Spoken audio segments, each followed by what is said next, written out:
Welcome to Cody Yellowstone Uncovered, a podcast dedicated to exploring the best of Wyoming's Yellowstone country. Ready? Let's go. Welcome back to Cody Yellowstone Uncovered. We've got a great episode for you today. Usually when you think about fueling up for a big outdoor adventure, you picture tearing into a bag of trail mix, right? Functional calories to get you up the mountain. Yeah, exactly. Just survival food. Right. But our mission today is mapping out exactly where you should eat to fuel your Wyoming adventures. Because the culinary landscape here, well, it completely flips that expectation on its head. We are exploring a food scene deeply rooted in generations of local ranching families, but it is broad enough to satisfy absolutely every kind of traveler. It really is this fascinating intersection, You have these iconic, rugged meals that perfectly match the historic landscape you are exploring. But the food culture here, it goes so much deeper than just grabbing a quick bite. Okay, let's unpack this. Because if you want that quintessential Old West experience, well, you have to talk about the Irma Hotel. Buffalo Bill Cody actually built it in 1902 and named it for his youngest daughter. Right, a true classic. Oh, yeah, and you walk in to find this breathtaking room-long cherry wood bar, plus the prime rib is famous. Then you've got the Cody Cattle Company pairing a chuckwagon-style dinner with live Western music. Eating here is like stepping onto a vibrant historical movie set, but you actually get to eat delicious props. I love that comparison. And to understand why that matters, you have to look at the actual mechanics of why Buffalo Bill built the Irma in the first place. He was not just opening a restaurant, he was establishing the vital infrastructure for early Yellowstone tourism. Oh, so like a comfortable base camp. Exactly. By dining there or at the Cody Cattle Company, you are actively participating in the living history of the West. It preserves the authentic ranching heritage in a way a static museum plaque, well, never really could. So you get the history, which makes complete sense. But this is where I get a little confused. You turn a corner in this classic Western town, and suddenly you are at City's table eating farm-to-table Lebanese dishes.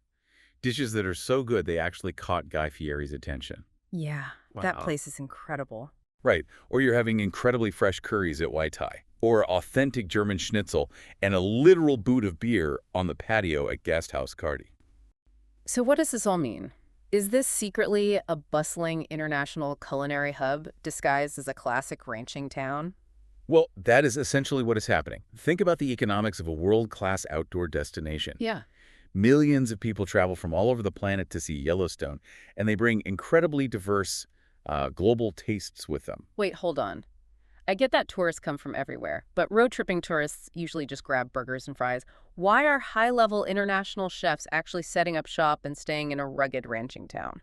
Because of the lifestyle, honestly. Passionate chefs are drawn to the mountains and the pristine environment, just like the tourists are, but they decide to build a life here. Yeah, and they proudly bring their culinary heritage with them.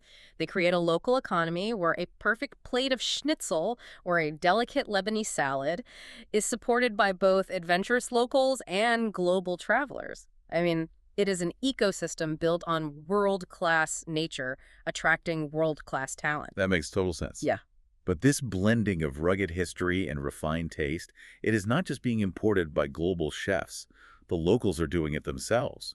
Which brings us to a sweet, highly local conclusion at the Meeteetse chocolatier. Oh, an absolute must-visit. The chocolates and truffles they make by hand are just phenomenal. Here's where it gets really interesting, though. A former rodeo performer making delicate artisan truffles.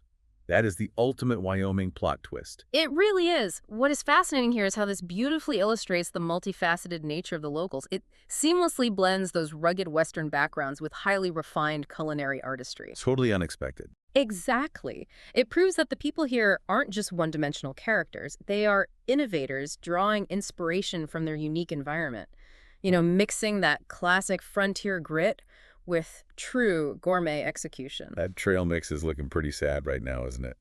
It really makes you wonder, though, if a former rodeo performer is handcrafting gourmet truffles, what other brilliant, unexpected artistry is hiding right behind the cowboy hats and historic saloon doors of these towns, just waiting for you to discover?